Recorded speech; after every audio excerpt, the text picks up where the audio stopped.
Broadcasting from the business capital of the world, this is the Podcast Business News Network. Oh my gosh, I learned so much every time I talk with her. And just before we got on here today, I learned even more about hypnotherapy. Now, I've done it before. It can be a game changer in your life to realize what went on earlier in your life, to reprogram your life and just make you feel better. We're gonna break that down a little bit more. I just learned something and I didn't realize it. She's amazing. There's a reason that she has so many 5-star reviews as a hypnotherapist. She's fantastic. Melissa Darrington is back with us. How you doing today? I'm so good. Thank you so much, Steve. It's wonderful always to be here with you. How are you today? Very well. Very well. And enlightened by what you shared seconds before we jumped on here. And that is that when we deal with a trauma, and last time we got together, we talked about some of the types of traumas that there can be. It could be a big one, meaning car accident, plane crash, a relative passed away. Even as a child, it's a big deal. But even some of the smaller traumas that you may have dealt with as a child, being bullied, parents breaking up, whatever it might be, pilots you later in life. Mm-hmm. Hypnotherapy can help uncover those things and move your life forward, those things that are stopping you. But you shared with us, or actually me, and I want to share with everybody now, that when you've dealt with a trauma, you're actually hypnotized at that moment? Mm-hmm. Explain, please. Yeah, absolutely. So something that I've learned recently as I was asked to join an international group that works with clients that have, high conflict divorce is what they're dealing with, and children are involved. And so dissociative disorder, being hypnotized essentially when you've had these traumatic situations, and it doesn't even have to be when you're a child, but it's easier for that to set up when you're a child because you're already in the theta, the learning state, the place where we're essentially already in a trance-like state. And so it's very easy then, when you're dealing with so much stress, when you're young, when you're in this learning stage, that it sets up your patterning. So when these situations happen later in life, it's like an automatic trigger and literally like a hypnosis that you get thrown into and start reacting in ways many people find that they don't want to react to these situations, but do so unconsciously. And that's exactly because it is set up in the subconscious. So let's roll hypothetical. Mm-hmm. Let us say that little Jimmy is 7. Okay? And he continually gets bullied on the playground. And it's starting to make a mark on him. He feels isolated. When that happens, kid comes up to him and bullies him and says something to him. Is little Jimmy going into a hypnotic state at that moment on the playground? He can be, because he's in a situation where he could feel like that he's not safe, for one. He's up against a threat, right? So the natural reaction, if we don't feel like we're safe or that there's someone there that can intervene for us, intercede for us, is that, yes, we tend to kind of like disassociate a little bit and try to, especially if we have to repeatedly deal with that situation, there's always going to be that reaction within our body that's going to crop up before, or even before, that situation happens, that thought of that situation happens, the feeling that that situation could happen can then start to more or less cause that domino effect to happen. And the reason why I brought that up in a hypothetical way is little Jimmy, and every child is different, but we're just going to focus on little Jimmy. He becomes an adult. And from those just kids making fun of him on the playground, now his level of self-worth is lower as an adult. He feels inferior. He has lots of challenges as an adult, and it all came from that, call it a little T trauma. Some may say, all right, it happens on the playground. Kids call other kids names. Yeah. But I find it interesting that at that moment on that playground at 7, that he went into a hypnotic state to deal at that time. And now later in life as an adult, he's 43. Exactly. He sees you. You put him in a hypnotic state and bring him back to his childhood, to what I call connect the dots and figure out why he acts the way he does. But it's hypnosis here, hypnosis there. Never knew that that's happening. Yes, you're just re-regulating the mental, emotional aspects of what happened around that situation so that you're dealing with it a different way in the here and now, as opposed to how you had to deal with it at that time. Wow. I'm still kind of blown away that you're when you're dealing with a trauma, you're hypnotized. So for people that have an aversion to hypnosis, I get it. People think you're controlling their mind and all of that. It's simple, but it's crazy. I know. Yeah, it is. But it's thanks to TV shows and the movies and everything. But hypnosis is natural. We deal with it on a daily basis, and we don't even know that we're in a hypnotic state, right? Absolutely. So then when we're having these feelings, we may notice that we're having these feelings of unworthiness. But again, like you said, we don't know where that stems from and why we keep bumping up against that in certain situations. What are some examples of things that people have dealt with that you've helped them out with? And go, smoking is one of them. Okay. I think that's one of the most recognizable ways that hypnotherapy can support somebody. We hear that all the time. One session and can stop you from smoking. Okay, great. Fantastic. What are some of the other things that you've helped people with using hypnosis?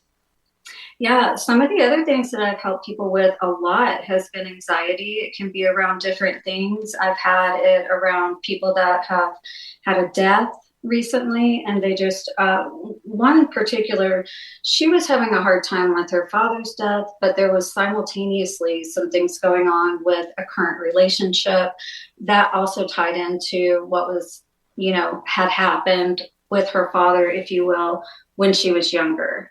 So it was really interesting to see how that all tied together without getting into specifics. But with that particular situation, I found it, you never really know which way it's going to go when you start talking to somebody. And that's, again, because they don't understand what's actually happening beneath the surface. And it's all about asking the questions in the right way, help them to explore it in a different way. Processing that. So asking the questions during hypnosis helps you get closer to finding what you need to find to help them. Especially when they're in the subconscious or the theta state. How's the difference in terms of answering the question when you're conscious as opposed to when you're in a hypnotic state? So a conscious person is probably going to be quicker with their answers. One that's kind of more in their subconscious space is going to be thinking about it a little bit more before they respond. So you can tell that there is more than just the conscious aspect happening there, if you will. I would imagine too, when somebody's fully conscious, there's also, they might overthink it, might filter the answer. They talk a lot. Again, it's slower when they're more in the subconscious space because they're not accessing the conscious mind as directly, and they're really getting to the root of the problem. So it's my understanding that 93% or 90-ish% of what we do on a regular basis is our subconscious. We're just being, programs are running. We're on autopilot in some regards. Is that in line with what you know? Yeah, what can happen is obviously we're in more of the conscious states throughout the day. But think about how many times that something can happen. Somebody can say something, a certain song can play or whatever. Now you're in a state of hypnosis. Now you're having a memory of something. You know what I mean? Yeah. Yeah. So it happens a lot, and you never know what can trigger something. And then now all of a sudden you might be in a bad mood the rest of the day and you don't even know why. Wow. That's huge. Mm-hmm. So that's how important it is to deal with those things and understand why they make us feel the way they do. So let me make sure I have that right. You going about your day, you're in a good mood, everything's all right. Something comes up, but you don't even connect it to anything. It just something presented itself, but now your day has taken a turn, and I'm just in a bad mood now. I don't know what happened, but it's something that I'll use the word triggered you Yeah, absolutely. back to your past, but you may not have figured that out. Sometimes it can be good, sometimes it can be bad. Think about it. Again, like a song you hear or whatever, and all of a sudden that's hypnosis, because now you're being taken out of the present where you're focused into another time and space. So I've always wanted to get the answer to this. If most of what we're doing on a daily basis is based on our subconscious,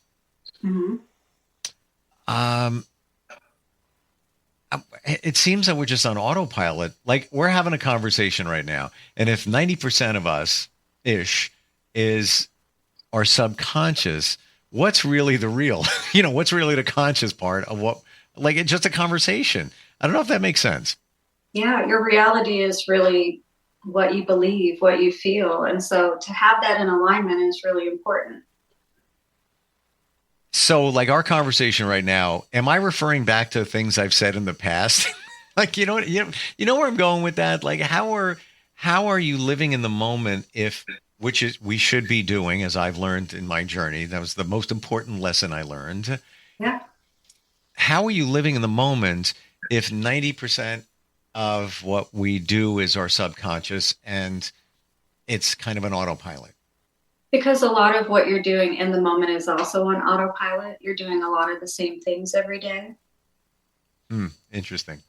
So you're really not thinking about too much. You've already got your routine down. So you're not going into super high, conscious states unless you need to, unless, you're getting something ready, preparing a meeting or having to do some public speaking or something like that. But things like this is just automatic. And even those can be based upon patterning. Okay. Why does our subconscious do a lot of this, the most part? Isn't it to protect us? Yeah, absolutely. Yeah.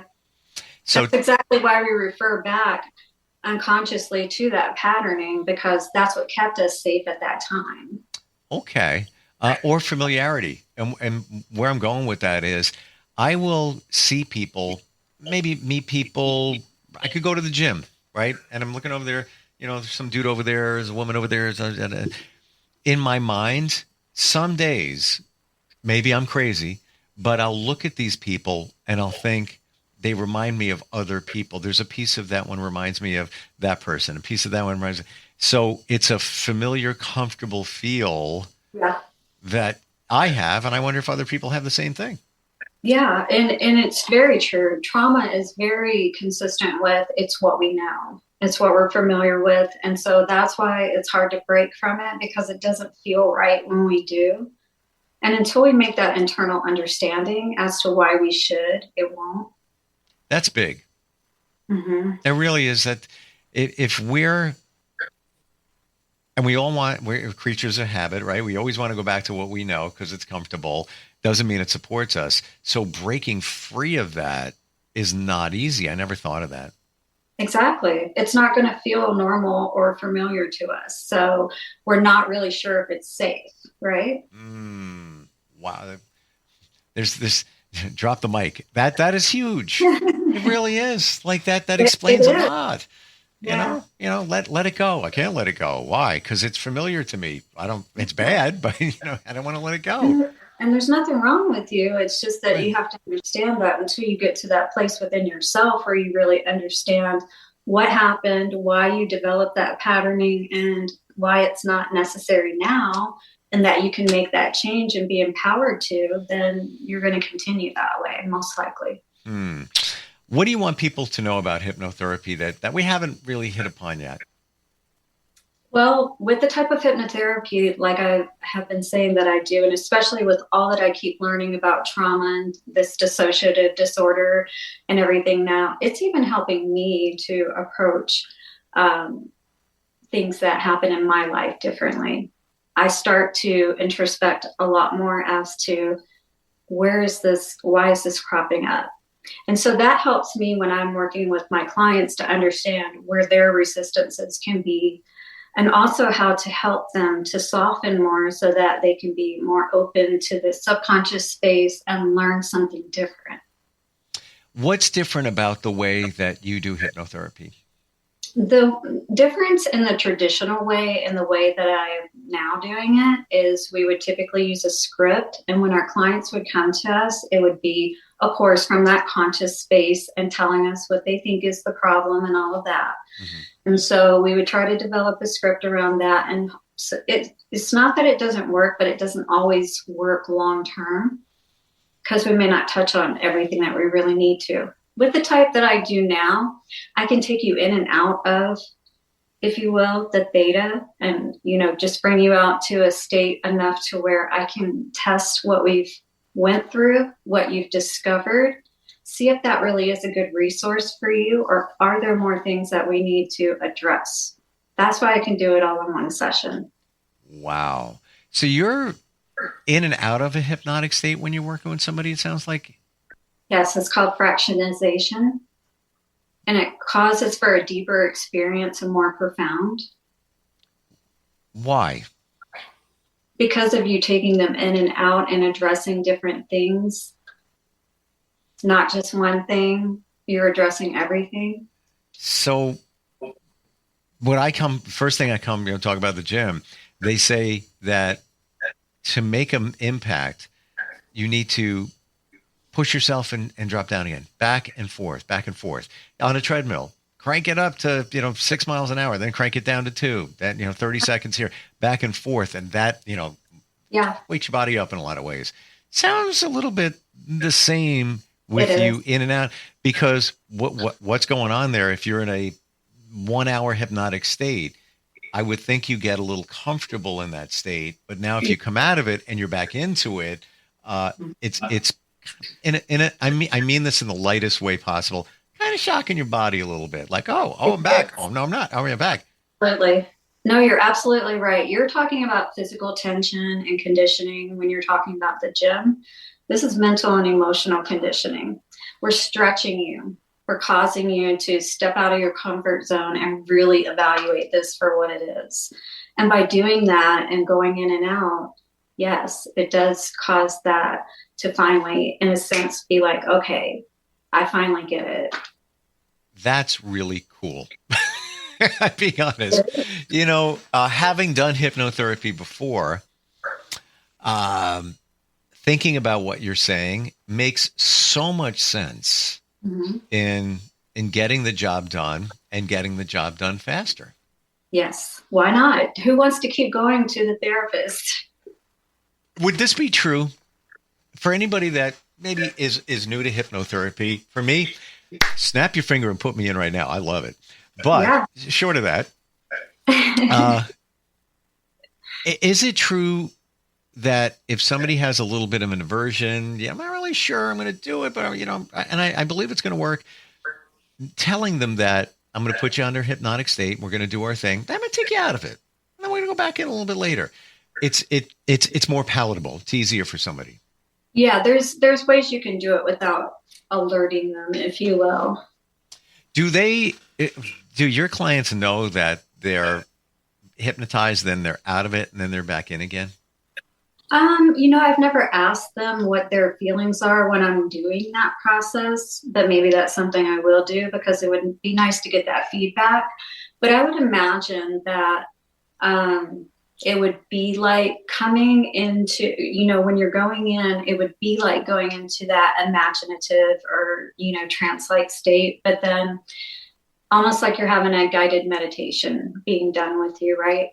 And then so you come out of it and you're not quite fully out of it, but you're more conscious, and then you're able to process more with the analytical mind, but not be completely in that space.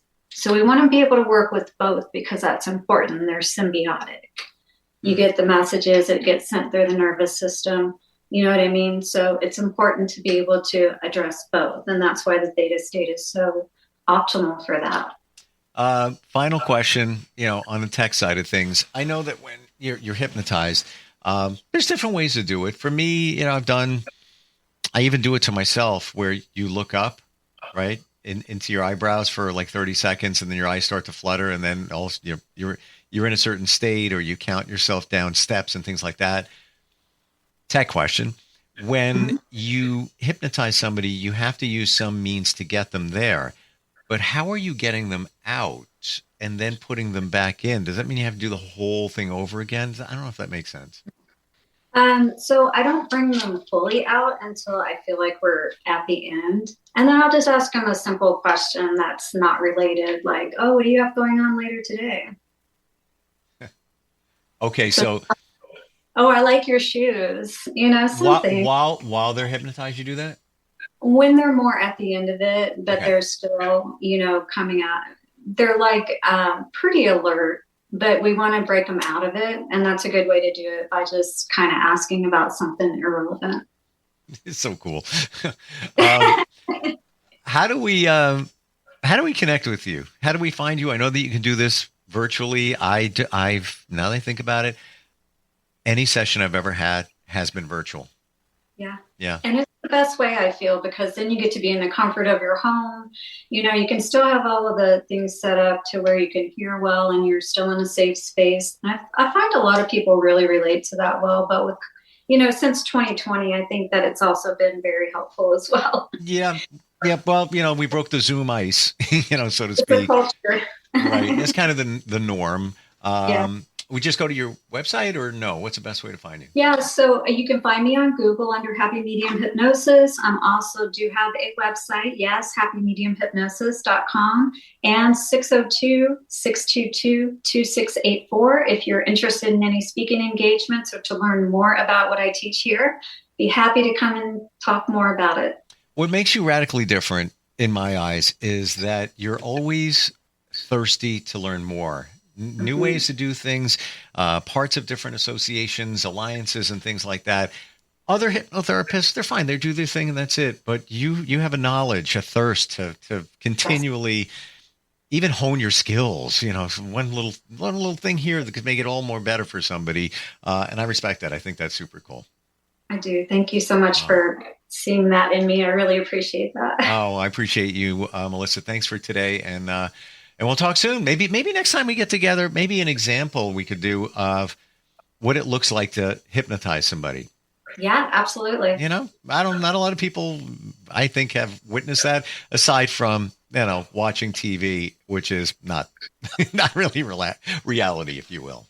I have someone in mind that might be a good participant. All right. Sounds good. We'll catch up next time. All right. Thank you so much. Thank you. Bye for now. We'll be right back.